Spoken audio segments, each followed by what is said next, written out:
Salam, xoş gördük hər birinizi. Bugün növbəti bir dərsimizin izahatı ilə qarşınızdayıq. Bugün yarpağın daxili və xarici quruluşu haqqında müəyyən ətraflı məlumatlar verməyə çalışacağım uşaqlar. Və gəlin görək ümumiyyətlə biz dedik ki, yarpağın quruluşu biz vegetativ orqanları bir daha qeyd edək. Vegetativ orqanlar dedik kök, gövdə və yarpaqdır. Kök haqqında bundan qabaqki dərslərimdə sizə məlumat vermişəm. Bugün isə yarpaq haqqında, növbəti bir vegetativ orqan olan yarpaq haqqında məlumat verəcəm. Hər bir orqanın özünün həm əsas, həm də ki, əlavə funksiyaları olduğu kimi, yarpağın da əsas və əlavə funksiyaları var. İlk olaraq gəlin görək yarpağın hansı əsas funksiyaları var.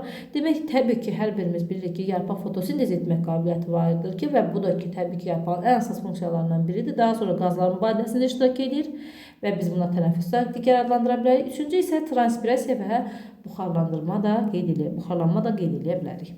Əlavə funksiyalar da var uşaqlar. Gəlin görək bu funksiyalar hansıdır.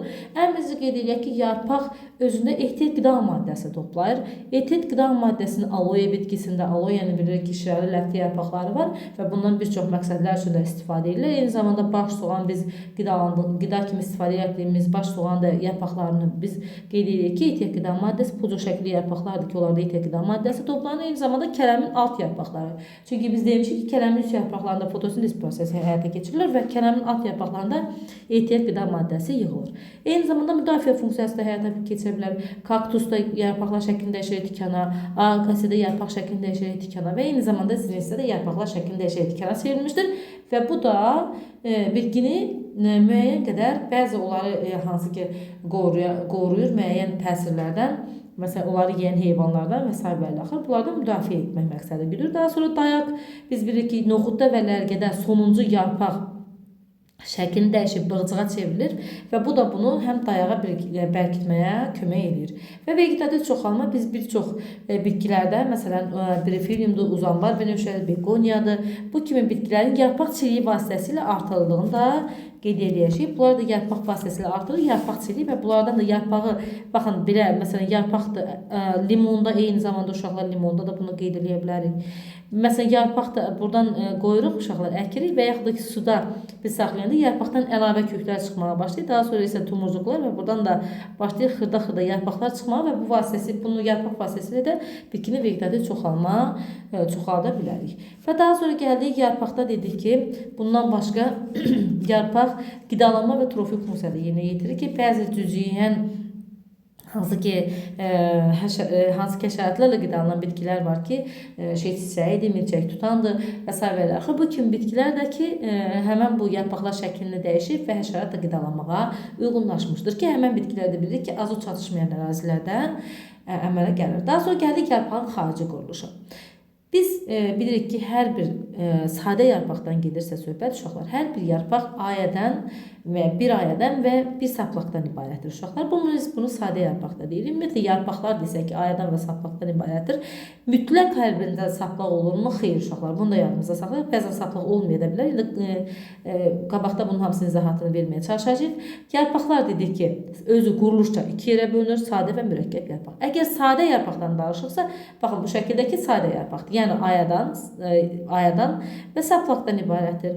Saplağın funksiyası uşaqlar. Məsələn, biz sadə yarpaqlara burada bir neçə misal çəkilir. Əksər bitkilər sadə yarpaqlara malikdir və toz ağacı, palıd, günə baxan, alma, armud, əncir, dəmir ağac, heyva, yəni bizim məsələn həyatımızda olan meyvə bitkilərin əksəriyyəti də sadə yarpaqlara misaldır uşaqlar. Və bizim gəlin görək ümumiyyətlə bu saplağın funksiyası nədir uşaqlar? Saplaq dedik ki, aya ilə, yarpaq ayası ilə gövdə arasında əlaqəni təmin edir.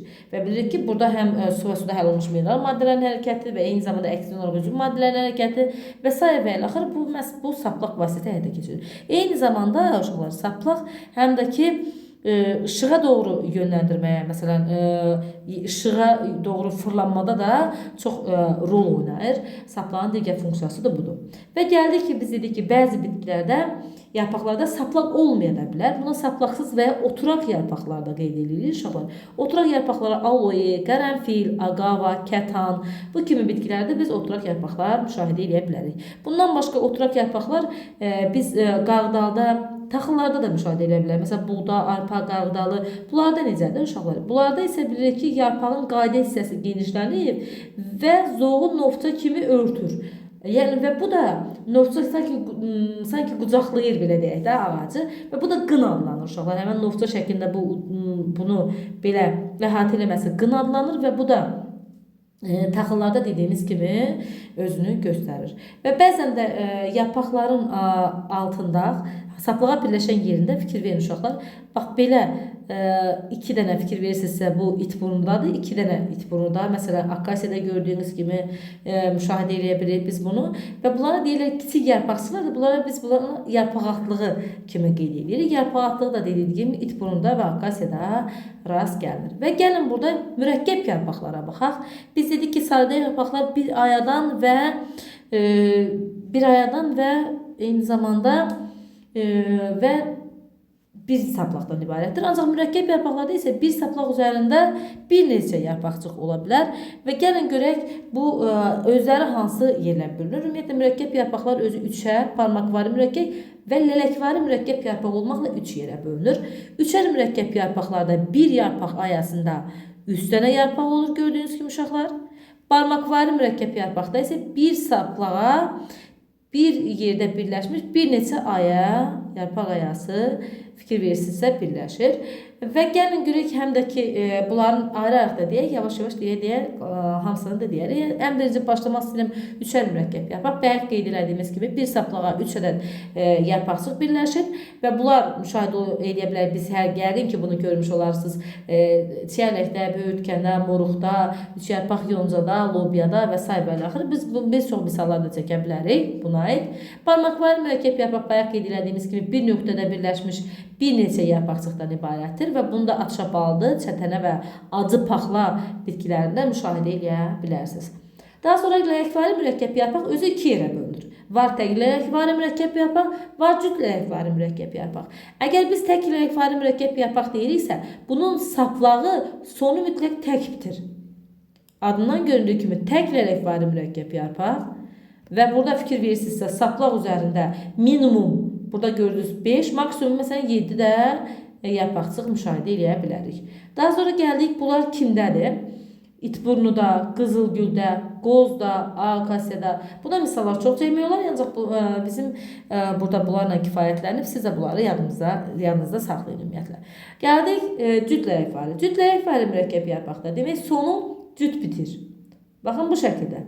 Yenə də burada nizamlı şəkildə yarpaqçıqlar saplaq boyu düzülür və sonu cüt qurtarır. Məsələn, bunda noxudda da sonu cüt qurtarır və akasiyada yoxdur bılcıq, amma noxud və lərgədə sonu bayaq dedik ki, yarpaq şəklində dəyişib bılcığa çevrilir və burada noxud və lərgədə bu sonuncu yarpaq bılcığa çevrildiyinə görə yarpaqlar cüt bitir və eyni zamanda gördüyümüz kimi sarı akasiyada da cüt lələkvari bitir. A akasiya tək, sarı akasiya cüt. Həmişə mən şagirdlərimə də qeyd edirəm və sarı akasiyanı necə yadımıza saxlayırıq? Həmişə mən qeyd edirəm ki, uşaqlar müəlliminizin evində sarı akasiya var.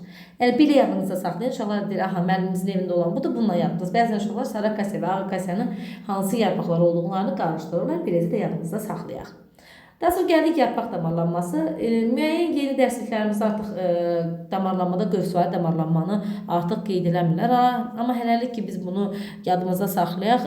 Demək dedik ki yarpaq damarlanması ümumiyyətlə necədir? Biz dedik ki mexaniki liflər, damarlar həm gövdədə, həm kökdə, eyni zamanda yarpaqda da rast gəlinir bu damarlar və bu damarlar həm borlu lifli damarlar deyirik. Həm burada yarpağa möhkəmlik və elektriklik verir, həm də bir çox maddələrin daşınmasında iştirak edir. Uşaqlar hansı güclü maddələrin, mineral maddələrin və s. və axır. Damarlanma 3 cür qeyd olunur uşaqlar. Torvari, paralel və qövsvari damarlanma.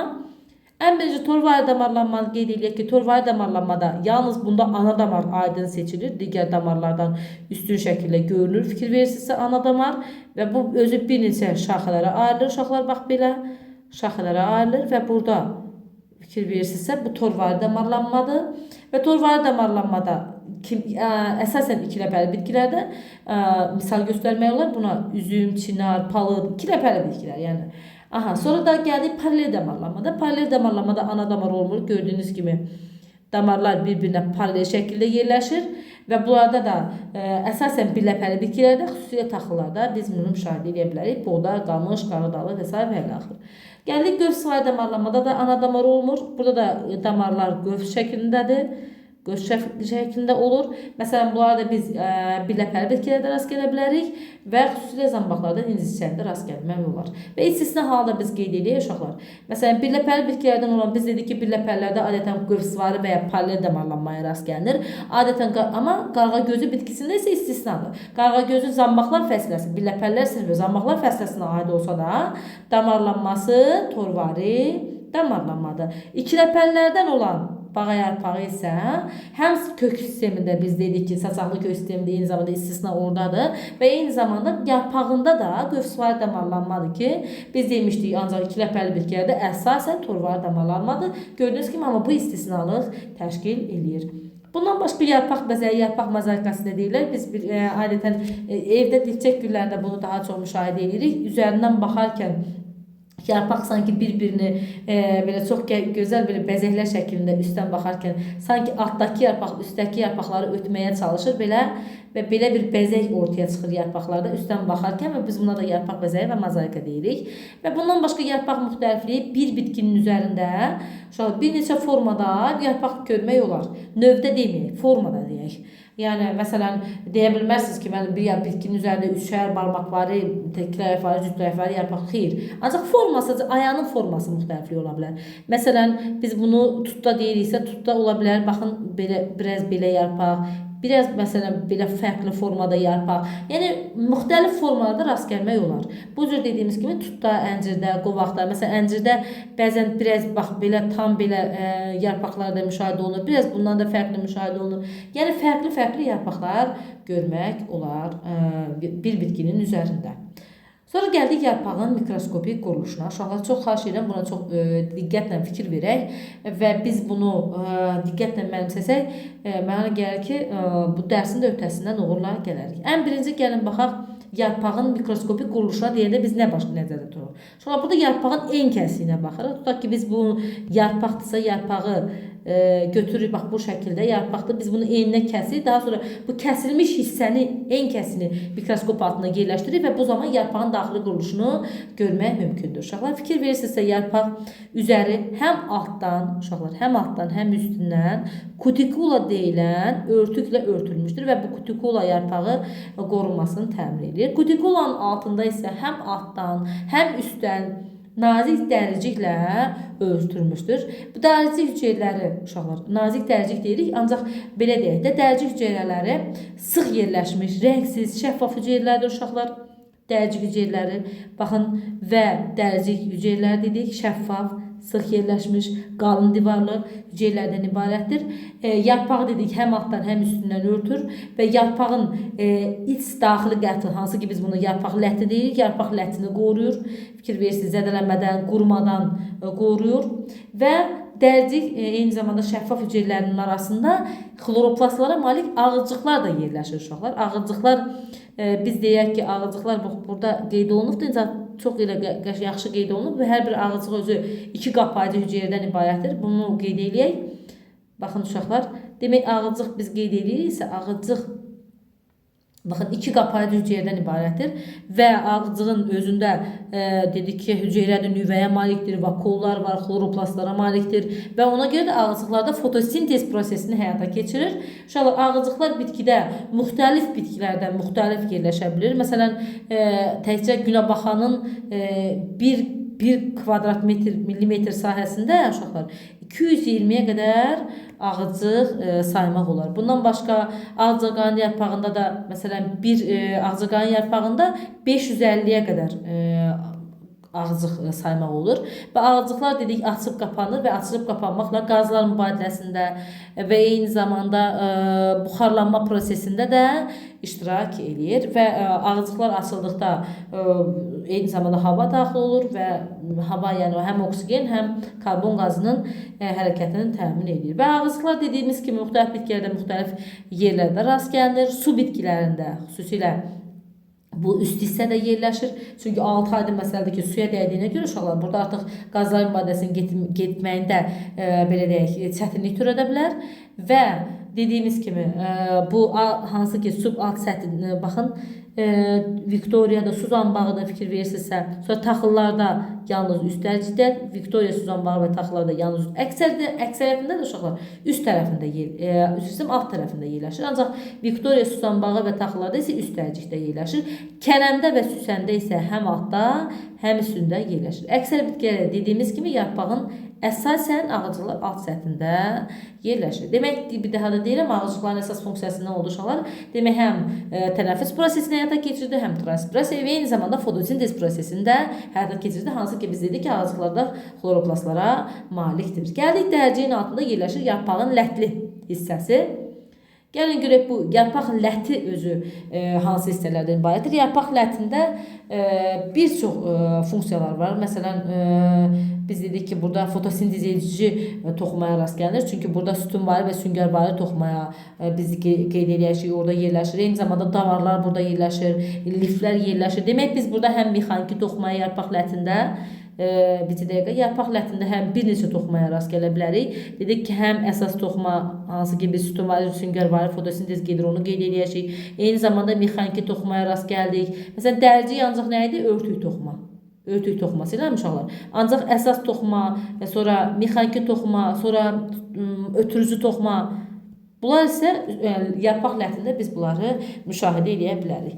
Gəlin görək ümumiyyətlə biz dediyimiz bu əsas toxuma hansı ki sütunvari və süngərvari toxuma bir-birindən nəyindən oxşar və fərqli cəhətləri var. Ümumiyyətlə sütunvari toxuma adından görüldüyü kimi uşaqlar şəkildə də görünür, sütun şəkildə yerləşir, nizamlı yerləşmişdir və xloroplastlarla zəngindir və ona görə də burada bilirik ki, eyni ölçülük yerlərdir. Uşaqlar xloroplastlar zəngindir. Əsas funksiyası fotosintezdir. Baxın, burada əsas funksiyası nədir? Fotosintez. Yəni biz daha sonra isə süngərvari toxumadan qeyd edilərsək, süngərvari arasında isə boşluqlar olur. Bu biraz seyrək yerləşir, biraz dəyirmi formalı, girdə formalı hüceyrələrdir və fikir versə biraz açıq rənglidir. Ancaq yenə də xloroplastlar var. Burada da fotosintez prosesi həyata keçirir. Ancaq eyni zamanda bunun seyrək olmasının səbəbi də uşaqlar, süngərvari toxumada bir çox funksiya yerinə yetirilə bilər. Həm fotosintez, həm eyni zamanda tənəffüs prosesi, həm transpirasiya prosesi də burada qeyd edilə bilər. Məhz bu seyrək olmasında əsas özəllikləri bundan ibarətdir. Və gəldik, dedik ki, yarpaqda eyni zamanda boğulu lifli dəstlər olur ki, gəlin görək bu boğulu lifli dəstlərdə nələrə rast gələ bilərik biz. Bir şey qeyd edək ki, boğulu lifli dəstlərdə ən birinci liflərdən qeyd edək. İnşallah biz dedik, mexaniki liflər dayaq funksiyasını yerinə yetirir və bitkinin müxtəlif orqanlarına rast gəlinir. Həm qabıqda, həm yarpaqda, həm oduncaqda və bu liflər dayaq funksiyası yerinə yetirir və adətən ölü hüceyrələrdən ibarət demişik və yarpaqda da yarpağın dik durmasını, işığa doğru çevrilməsini və s. təmin edir və eyni zamanda dedik ki, yarpaqda borular da vardır ki, həm burada su boruları və eyni zamanda ələyə bənzər boruların da adını qeyd etmək istəyir. Su boruları dedik ki, hansı ki biz qeyd eləmişdik ki, su boruları ölü hüceyrələrdən ibarətdir və digər adı ksilema borulardır. Burada su və suda həll olmuş mineral maddələr kökdən yarpağa doğru hərəkət edir və eyni zamanda ələyə bənzər borular digər adı floema borulardır ki, biz bunlara canlı hüceyrələrdən ibarətdir deyirik və arasında məsamələr yerləşir və burada yarpaqda əmələ gəlmiş üzüm maddələr bitkinin digər orqanlarına çatdırılır.